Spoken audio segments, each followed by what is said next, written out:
Kasako Media, tunaangazia maisha, tunaandika kesho. Mahakama Kuu Masijala ndogo ya Tanga imetupilia mbali rufaa iliyokuwa imekatwa na mkurugenzi wa mashtaka nchini yaani DPP dhidi ya uamuzi wa mahakama ya Tanga iliyomwachia huru Jeni Samuel aliyekuwa ameshtakiwa kwa kosa la kujipatia gari kwa njia ya udanganyifu.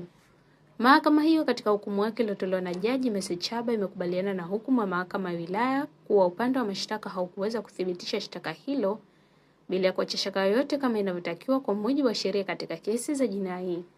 Mahakama hiyo katika hukumu yake Disemba 31, 2025 imetupilia mbali rufaa hiyo kutokana na sababu za rufaa za DPP kutokuwa na mashiko kisheria. Jaji Chaba amesema kuwa baada ya kuchunguzwa kwa makini rekodi ya mahakama ya chini, sababu za rufaa na hoja za maandishi zilizowasilishwa na pande zote mbili, sababu zote 8 za rufaa kimsingi zinahusu swali moja kuu, yaani kama upande wa mashtaka ulithibitisha kesi yake dhidi ya mjibu rufaa. Amesema ingawa madai ya udanganyifu yalikuwa na uzito, lakini upande wa mashtaka haukuwasilisha ushahidi muhimu, hasa ujumbe wa maandishi uliodaiwa kuwa msingi wa udanganyifu huo. Nikusihi mtazamaji wa Kasako Media, kwa update zaidi unaweza kutufuatilia kupitia mitandao yetu mbalimbali ya kijamii ambapo Instagram na Facebook ni Kasako Media.